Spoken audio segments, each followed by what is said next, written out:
Hey, welcome to another episode of the Brad Davidson Show. I am Brad Davidson, your host. Today, I just want to talk a little bit about experience I've had, some thoughts I've had around training and some of the important variables around training to actually get what you're looking for. It was pretty cool today. One of our members at the weight room sent us a message that she had been following our program and has lost over 30 pounds. She's killing it.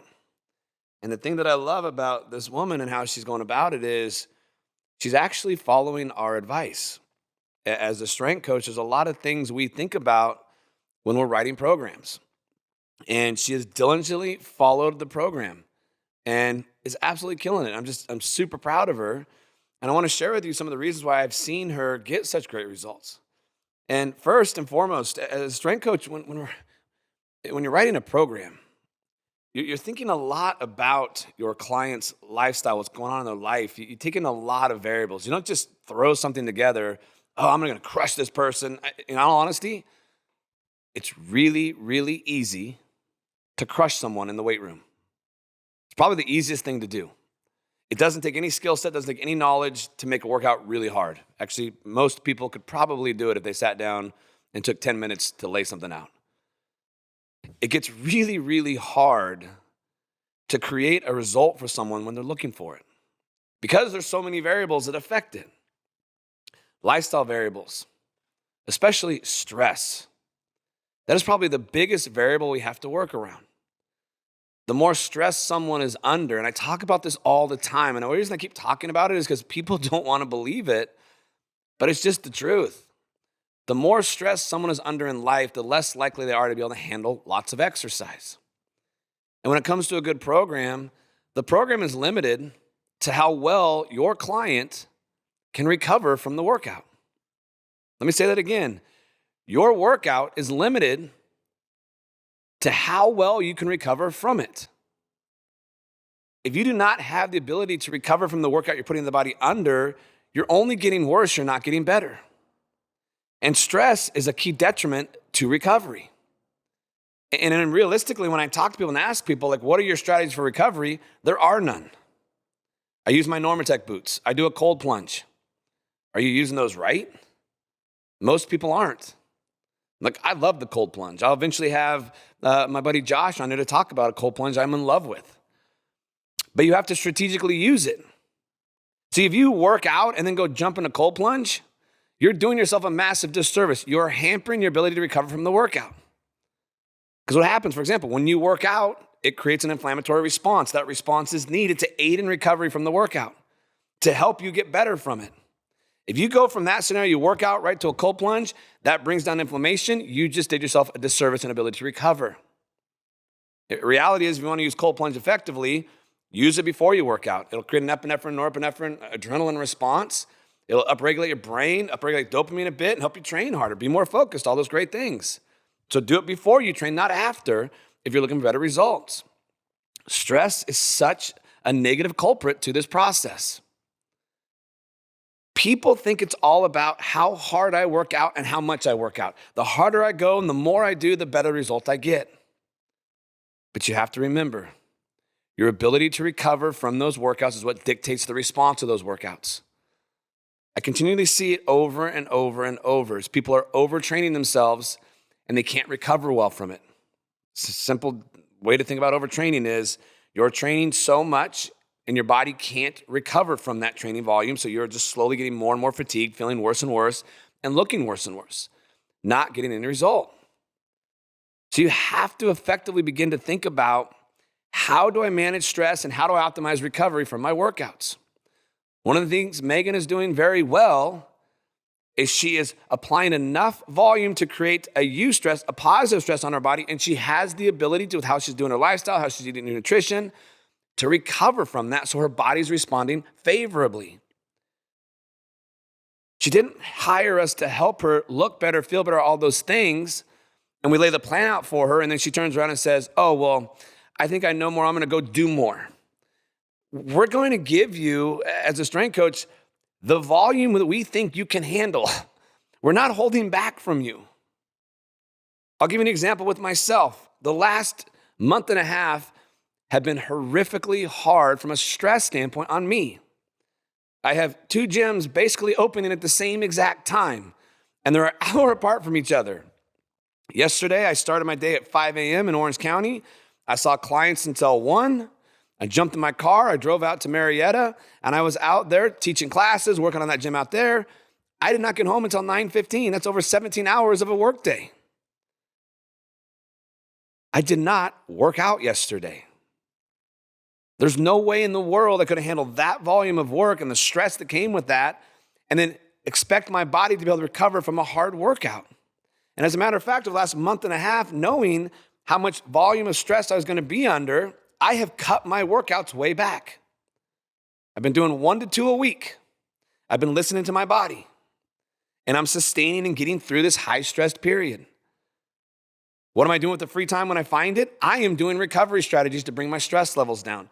When I'm out at Marietta Hot Springs, I'm doing hot-cold exposure, contrast therapy to help bring my stress levels down. I get in the hot pools and I get in the cold pool and go back and forth with that. I'm taking naps. I'm meditating. I'm reading. I'm just doing activities to down-regulate my stress. What I've learned about most people, especially the people that I get to work with, high-stressed, high performers. We push ourselves and we thrive on stress. A lot of people I work with, and you might be the same way, think, and I'm the same person, I perform best under pressure. We like that feeling of being stressed. And when you really think about how the stress process works, it's a matter of life or death. It's a survival process. When you experience some type of life-threatening situation, you go into this survival mode called fight or flight. Your body upregulates itself to handle that stress. You basically run faster, right? You jump better. Everything is more heightened. You're in a heightened state to respond at a higher level than normal. But on the backside of that is that there's a catabolic activity going on, meaning your body is breaking itself down to upregulate you to handle that high-stress scenario. That's where you hear these wild scenarios, right? If you heard about the mom that lifts the car off her child, that is an extreme fight or flight response. She is so scared in such a heightened state, her body optimizes itself to be able to do superhuman things. Now, it is awesome in those scenarios when you need it. And it used to be when you're being chased by a lion or someone's coming in trying to steal your food or kill you. And it was very acute scenarios. We don't have those scenarios much anymore. Car accidents, 10th leading cause of death. That is an acute fight or flight situation. A few months back, I was in one of those scenarios where the two big rigs in front of me collided. One came flipping up and I was stuck. And if it would have flipped all the way over, it would have killed me. Luckily, it got to the peak and then fell to the side. I'll tell you what, I was feeling pretty damn good for about 3 hours after that experience. I was in such a heightened state. I was so cranked up because I just about died. It was an extreme life or death scenario. Homicide, 15th leading cause of death in America. Those are two examples of acute scenarios, but that's not what's killing us anymore. It's these chronic scenarios. I believe a lot of us are addicted to the fight or flight response. We live in this response. We're always in a heightened state because we have to be. Life is crazy. Our work, the demands from work, our children, the demands from them, our significant others, life scenarios, moving, deaths, losses of relationships. All these things are constantly happening to us, causing massive amounts of stress. So as a strength coach, when I'm writing workouts for people, I have to figure all that out. I have to incorporate all that into the system I'm going to provide for someone, knowing that a program is only as good as the recovery they can bring to the table. If a client doesn't have the ability to recover from it, I'm not going to give them a lot of volume. Now, if I see a client that's in a great state, and I understand and I can see they can handle more volume because they can recover well, I'm going to give them more volume. Professional athletes are a great example of this. I get to work on a lot of them. When they come into the off season, these men and women are in a great state. They're not working. A lot of them have financial situations where they can afford a chef or people to make their food. They can get tissue work, body work multiple times a week. They can invest in their bodies. And what they're investing in is recovery. And my goodness, the professional athletes that I work with that invest the most money in helping their bodies recover and handle stress typically have the longest careers. Some of them are investing anywhere from $100 to $200 a year in just therapy on the body to recover from stress, to heal the body, to recover from all the demand on their body. Those are the men and women that have the longest careers. So when those people come in the off season, I know that they're going to recover better than most because they have less stress and they have more opportunity and they're more educated on recovery. But here's the thing. When those people come in, guess how often I have them train? 4 times a week for 45 minutes. That's what I have found to be the optimal state of volume on a person that can recover well. If you're someone like me, high stress job, children, sports, right? It gets maddening. I can't handle 4 times a week at 45 minutes. On a good week, it's 3. When things are going well and I manage myself well, I respond really well to 3. The last month and a half, it's been 1 or 2. Because what I've learned to understand, that if I push through and I train hard through those high stress scenarios when I don't have the ability to recover well from them, I fall apart. Mentally, emotionally, physically, my body starts looking worse. I start getting really fatigued, grumpy, irritable. And then I start relying on things like caffeine. It used to be alcohol in the evening times to calm me down. And then I start cheating sleep, trying to get more done. I came across a gentleman, and I'll share more about this gentleman. Potterat is his last name. I was talking with a Navy SEAL a couple days ago, and he was telling me he's into performance psychology and kind of shared this mentor with me, sent me a podcast from him. I just bought his book. And this guy was the performance psychologist for SEALs for like 20 years. And then he was with the Dodgers for a number of years when they won the World Series. This gentleman is the psychologist for the highest performers in the world, the best of the best in all arenas. And he said the 3 things that people need to check themselves with that have the biggest impact on performance are sleep, caffeine, and alcohol. And what I noticed, and I'm sure if most of you look inside and start thinking, as I start getting really stressed, as I start pushing too hard, as I start trying to push the limits, as things start coming down on me, those are the 3 things that get all jacked up in your world. You're not sleeping as well, so you drink more caffeine during the day, and you're using alcohol at night to help you fall asleep. And your sleep's all disrupted from it. I'm telling you right now, focusing on recovery is the most important factor on getting results from your training. And then controlling the amount of volume you put on your body. So that it's a volume that adds a little stress, because exercise is stress, but it's a stress you can recover from, so it's a eustress versus a distress. You always want to exercise in a way to make yourself better, not worse. I'm not lying to you. They say I work out 3 times a week on a good week. And then I'll do a lot of walking around that, because walking is a great tool to bring stress down. You should strategically start to build your life around reducing the exposure of exercise you're putting on your body, thinking that's the thing that's going to change you, and start learning how to recover. You learn how to recover better, you can handle a little more volume, but you're going to get the results you're looking for. You can't outwork this. You can't outwork it. I'm not lying to you. I tried. I've had multiple clients try. You will get to a point where you hit so much fatigue and metabolism crashes, you're miserable, you can't function. That's why I ended up writing the book, The Stark Naked 21-Day Metabolic Reset. It was the first stage I do with people that hit that point.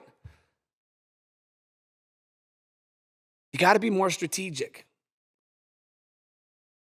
Find experts, listen to experts.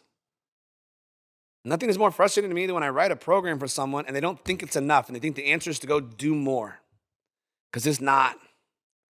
The answer is to work really hard in those small windows of time that you have. I'm not telling you not to train hard, but cut the volume of it back. Do less, shorter time periods, less often.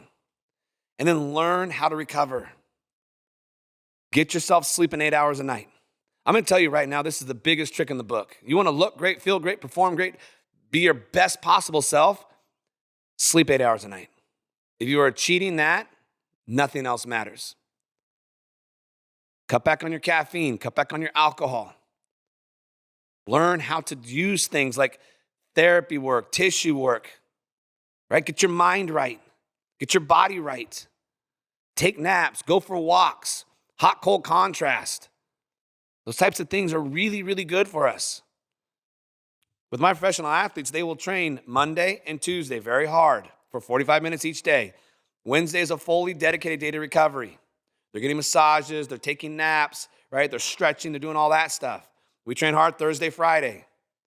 And guess what Saturday and Sunday is? More focused on recovery. And here's the other thing too, that you need to understand. If you still don't want to believe me and you want to train more, the more you train, the more you have to sleep. My professional athletes tend to sleep more like 10 hours a night. The more physically active you are, the more sleep you need to help your body recover from that demand of volume. So if you want to train more, I beg of you, sleep more. 8 hours a night is not enough in that scenario. It's got to be more like 10. The more physical demand you put on the body, the more sleep you need to recover from that physical demand. It is very hard to get this right. And I know my industry makes it seem very easy. Just suck it up and go hard and do more and eat less. My God, if it were that easy, I would not have the job I have. I would not be able to work with the people I work with. Because people at my level that I'm working with, the high performers, they realize real quick, oh, shoot, this isn't working. I got to change something. I'm tired. I'm grumpy. I'm irritable. I'm making mistakes. I'm not performing as well. And you can even look, just Google how sleep affects basketball. They've done a lot of studies in basketball. There was one big name player, I can't remember his name. I'm not real big into basketball, but they did a study on him. And they compared the nights he slept 8 hours or more a night versus the night sleeping 6 or 8 or less in his performance on the basketball court. And it was like two different human beings showing up on that basketball court. When he would sleep 8 hours more a night, performed drastically better. When he would sleep less than 8, drastic reduction in his performance. So if you want the most from your body, the most from your mind, the most from your life, start focusing on recovery. Stop abusing your body. I say it all the time. We're training the body, not beating the body. Training takes strategy. Beating the body is the easiest thing to do. I can invite anybody in the gym and within 20 minutes having them puke from the way I train them. And I will be honest and tell you that I used to pride myself on I was the guy that could make people puke, and that's why people would train with me. Because back then I thought the old school way of it's just about training them really hard. And the more aggressive I trained people, the more they puked, the better they thought I was. I got pretty good at that. And I had a big following because of that. And I look back and I think, how horrible of me that I did that. My only grace is I just didn't know. I bought off on what our industry tells us. And the last tidbit I want to give you with this realm is exercise is stress. If you're going to apply the stress to your body, you have to allow it to go through an adaptation process to the stress if you want to acclimate it to get better at it. So you have to do the same program multiple weeks in a row for the full stress, fatigue, adaptation response to happen. 3 or 4 weeks is critical, doing the same workouts week to week over 3 to 4 weeks. The first week's going to stress the body. It's going to feel good. You're going to be heightened. The second week, you hit a fatigue state. And then the third week, you're going to super compensate from it. And then you're going to get the full benefit. It's going to go from being a distress to a eustress. And now we're in a sweet spot. And then you got to change it. If you keep going, you're going to a mundane state and you'll stop getting results. That's why all these things and all these variables we talk about at the weight room and at Dynamis, these programs are built, yes, a class setting, because I love the class setting. I started training in our classes, and it's so fun. Just the camaraderie, the energy, the hype, it's so beautiful. I love it. But I also know on the backside of this thing, behind closed doors, the crew, we are focused on creating the best possible strategies for you to get the results that you deserve. We're not back there thinking, oh, we want to half-ass it and only give you a little bit. And no, we want to give you the best of everything. That's why you'll see us jump in and do it with you. Because we not only buy into it, we not only coach it, but we believe in it so much, we do it. That's exactly how we train. I think we're one of the only organizations where our coaches teaching our classes are actually doing the workouts as well, because we believe in it, because we know strategically it's what's right. You want to go become a big bodybuilder or a power lifter, you got to go train a different way. This stuff's not for you. But even in those realms, it's all about rest and recovery. It's all about managing stress, all those things to get the best response possible. So the thing I want you to walk away from this episode is simply this. You can't outwork this. You have to become strategic, and you have to learn how to recover from the stress you're applying to get the result you're looking for. When we were 20, you can get away with anything. My God, I could stay out drinking until 3 a.m, wake up at 6, work out, work all day, and my body wouldn't change. It would slowly get better. But I had a ton of hormones in reserve. I wish with all my heart I wouldn't have done that, because I believe in the saying, how you treat your body in your 20s is how you feel in your 40s. I don't feel so good. My joints hurt, all that stuff. So I still, like with I love getting young athletes because I teach them this early on. It's all they know. It's all they know. But as you get older with your training, this becomes even more detrimental because our hormone reserves are starting to lower. And over time, that just happens as part of aging. So our hormones start coming down as we get older. Stress becomes more and more of the enemy. So the older you get, the less volume you can handle, right? The more you need to focus on stress reduction and recovery to maintain the muscle mass, to maintain the body fat levels you want. It becomes way more about strategy than it becomes about effort at that point. It's all about managing what you got. And this body that we're given is incredible. I just beg of you, start to learn how to truly take care of it versus trying to abuse it and force it to change. Another thing I don't like, last thing, and I'll stop. This whole idea of bulking and cutting. When you bulk up, you allow body fat to accumulate, you start putting on more fat cells, and you try to go cut to get lean. That's a stressful process. I don't like that because what happens, it gets harder and harder to get lean over time. My suggestion and how I work with everyone I work with is get lean first. Because when you're lean, your hormones are going to be more optimal, your blood sugar is going to be more stable, all those things. You'll be more efficient with insulin. Get lean first, then put the muscle mass on. So I do with all my pro athletes. Anybody wants to put muscle mass on, that's how we do it. There is no bulking and cutting. It's get lean, then put the muscle mass on. And it's much easier to put muscle mass on when your body fat's down because you're not putting in a body fat that's able to refuel and feed the muscle for better growth. So stop bulking and cutting. Get lean, stay lean, and put muscle mass on that way. It's a much better life. It's much more easy. It's not easy, but it's easy to maintain body composition when you get there and you hold it and you apply these great strategies of recovery. It's the recovery part that's so hard. It's how you eat. It's how you sleep. It's the strategy you do to drive the recovery. But that's where the win is. Train hard and put a lot of emphasis on the recovery so that when you do work out, you recover and get better from your workouts versus constantly getting worse.